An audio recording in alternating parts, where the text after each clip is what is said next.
Olá, tudo bem?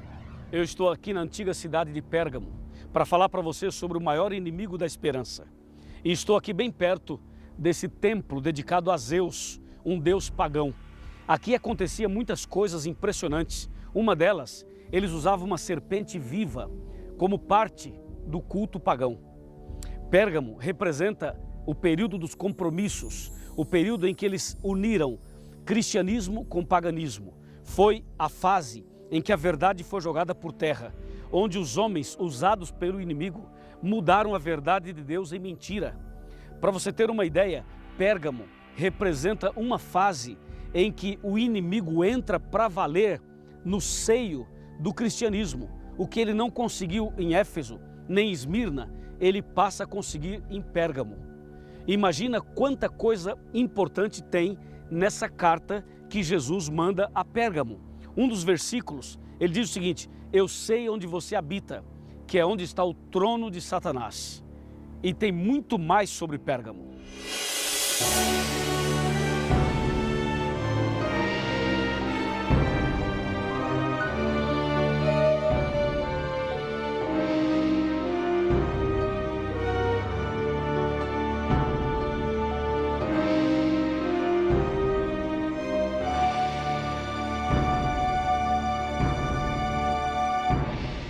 Pérgamo representa um período que vai do ano 313, 323 até o ano 538. Esse foi um período de alianças, em que a igreja cristã fez concessões políticas e também com o paganismo. Houve uma mistura de cristianismo e paganismo, entende? E isso foi muito mal para a igreja cristã. Essas alianças levaram a igreja a fazer concessões e Constantino, o grande imperador de Roma, juntamente com o bispo Eusébio, eles fazem um decreto e propõem a mudança do dia de guarda do sábado para o domingo. Isso aconteceu no ano 321, ano que faz parte exatamente do período de Pérgamo, a terceira fase da igreja cristã. Ao ler a carta que Jesus escreveu a Pérgamo, ele começa logo dizendo o seguinte: assim escreve aquele que tem a espada afiada de dois gumes, mostrando que a palavra de Deus deve ser o guia seguro para os filhos de Deus. A espada afiada de dois gumes representa a Bíblia, o Velho e o Novo Testamento. No verso 13, ele fala: eu conheço vocês e sei que o lugar que vocês estão é onde está o trono de Satanás. Exatamente aqui onde eu estou, nesse templo pagão, representando assim o trono do inimigo, o trono de Satanás. Ocorre o seguinte, que no próprio verso 13, Jesus diz assim: mas aí tem pessoas fiéis que não negaram a minha fé, que mantiveram os princípios da palavra de Deus. Então sempre existiu um povo fiel. Mesmo diante dessas tribulações todas, nós destacamos aqui o verso 14 e o verso 15.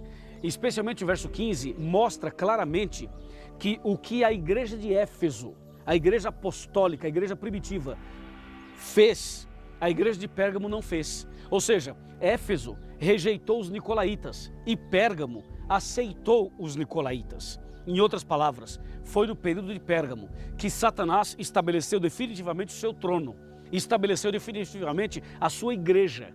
Ou seja, a igreja que aparece em Apocalipse 17, ela foi estabelecida, fundada, ela começou nesse período de Pérgamo. E essa mensagem de que tem o trono de Satanás no período de Pérgamo, significa que mais na frente o inimigo iria golpear, iria jogar a verdade por terra. O que mais a Bíblia fala sobre Pérgamo?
o livro de Atos, no capítulo 20, versos 29 e 30, diz assim: eu sei que depois da minha partida, entre vós penetrarão lobos vorazes que não pouparão o rebanho, e que dentre vós mesmos se levantarão homens falando coisas pervertidas para arrastar os discípulos atrás deles.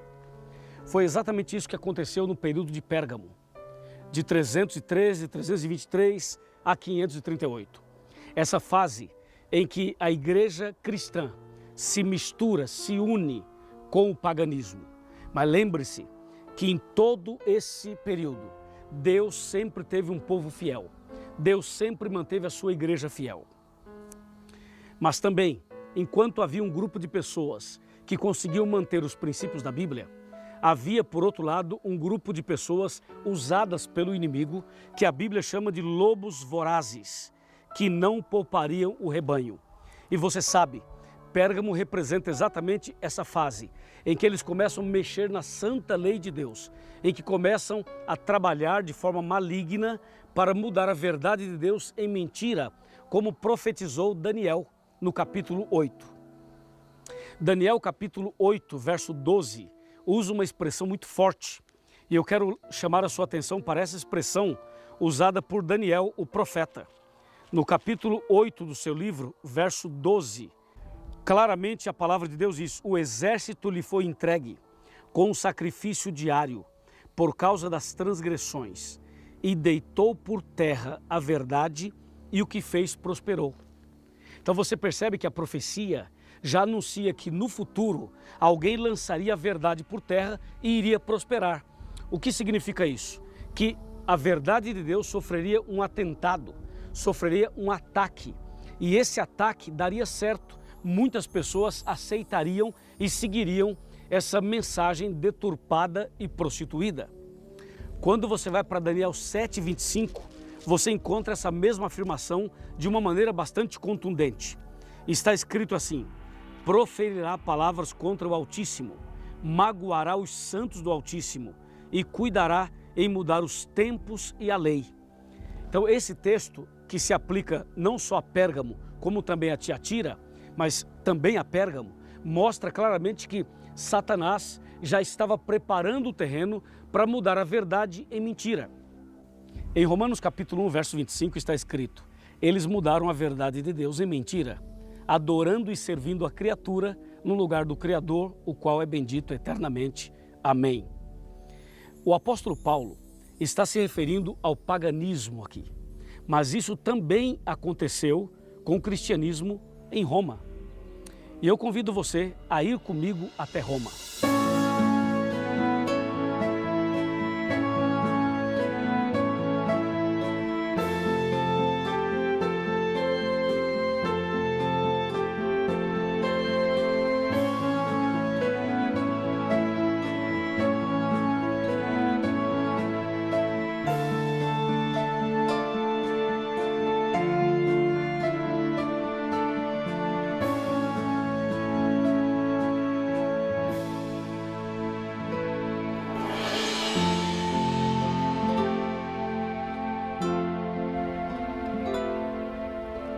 Aqui no livro de Apocalipse, no capítulo 2, versículo 13, está escrito: conheço o lugar em que habitas, onde está o trono de Satanás, e que conservas o meu nome, e não negaste a minha fé, ainda nos dias de Antipas, minha testemunha, meu fiel, o qual foi morto entre vós, onde Satanás habita.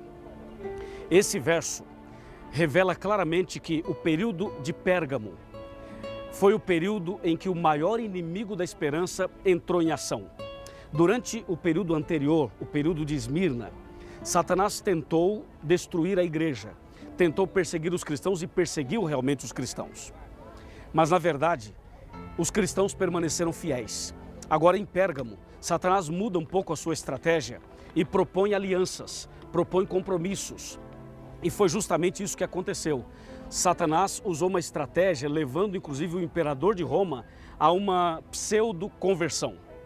Constantino se apresentou como um cristão e agora fez uma união entre religião e política, entre a igreja e o Estado.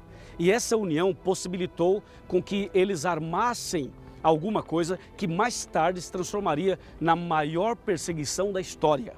Ou seja, essa união entre igreja e Estado fez com que no ano 321 eles então decretassem o que seria, vamos botar entre aspas, uma lei dominical. Na verdade, foi um decreto mudando o dia de guarda do sábado para o domingo. O período de Pérgamo é o período em que a igreja romana começa a se organizar, em que os romanos começam agora a trabalhar de uma maneira religiosa, intencional, justamente com o propósito de dominar, de estabelecer as suas bases. Quando você vai para Apocalipse 17, você vê uma mulher, uma meretriz, que está sentada sobre a besta e que está adornada de ouros, pedras preciosas e pérolas. Essa mulher é símbolo da igreja romana. Então tudo isso está ligado com o período de Pérgamo. E o maior inimigo da esperança começa de uma maneira muito sutil a trabalhar para que as pessoas não percebessem que o mal estava entrando e penetrando no seio do cristianismo. E quando nós chegamos ao ano ali de 380, 381, então o movimento da igreja romana já é mais forte, entendeu? Bem mais forte. E termina esse período justamente quando o bispo de Roma assume o poder, assume o controle e finalmente dá início à supremacia papal. Aquilo que a gente chamaria depois do que é conhecido nas escolas, em todos os lugares, de Santa Inquisição. Que aqui entre nós, né, de santa só tinha o nome, porque foi uma chacina. Aqui nesse lugar onde você está vendo, o Coliseu, foi um dos lugares mais terríveis onde os cristãos eram destruídos. No próximo estudo, eu vou falar um pouquinho mais sobre o que aconteceu aqui no Coliseu. Prepare o seu coração, porque nós estamos aqui em Roma tratando de um assunto que começou lá na cidade de Pérgamo e passou por aqui, ou seja, os acontecimentos, as pressões e perseguições passaram por aqui.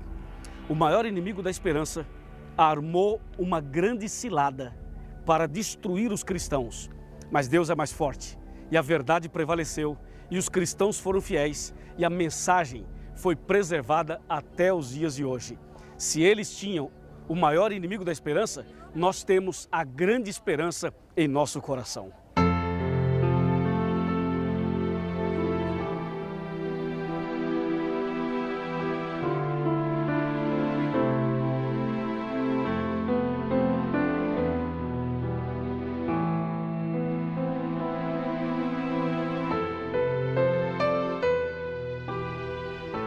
O estudo que fizemos hoje é realmente um estudo impressionante.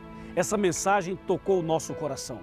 Nós estudamos sobre um período da igreja onde as pessoas fizeram compromisso e alianças com o Estado e com o paganismo. Mas chegou o momento de você fazer uma aliança com Deus, uma aliança com a Bíblia, uma aliança com Jesus Cristo. Por isso eu estou aqui fazendo um convite, um apelo para que você venha fazer essa aliança, o compromisso verdadeiro com aquele que realmente é o nosso Deus, é o nosso Pai, é o nosso Salvador. Aqui no livro de Hebreus, capítulo 3, versos 7 e 8, está escrito: assim, pois, como diz o Espírito Santo, hoje, se ouvirdes a sua voz, não endureçais o vosso coração. O Espírito Santo fala conosco através da Bíblia. E nesse momento ele está falando com você. Enquanto eu prego, enquanto eu falo, enquanto eu faço o apelo, o Espírito Santo está aí, ao seu lado, trabalhando na sua mente, trabalhando no seu coração e chamando você a um compromisso verdadeiro e eterno com o nosso Pai Celestial. Abra o seu coração. Abra o seu coração para a Bíblia, abra o seu coração para Jesus, abra o seu coração para a verdade, abra o seu coração para o chamado que Deus está fazendo para você. Eu estou aqui, em frente ao Coliseu, aqui em Roma, fazendo um apelo para você, no local onde as pessoas fizeram compromissos com o paganismo. Você precisa fazer o compromisso com o Deus Todo-Poderoso. É agora, amigo. Esse é o momento da decisão. Esse é o momento do compromisso, da aliança, da entrega. Não tenha medo, venha como estás. E eu vou orar por você para que Deus abençoe sua vida. Vamos orar? Feche os seus olhos, incline sua cabeça e vamos falar com Deus. Querido Pai, obrigado por essa decisão. Obrigado porque essas pessoas estão fazendo alianças contigo. Esse casal, essa família, esse homem, essa mulher, esse jovem, eu os entrego em tuas mãos. Derrama sobre cada um o Espírito Santo. Em nome de Jesus. Amém. Que o Senhor te abençoe e te guarde. Que o Senhor faça resplandecer seu rosto sobre ti e tenha misericórdia de ti, de ti. Que o Senhor sobre ti levante o seu rosto e te dê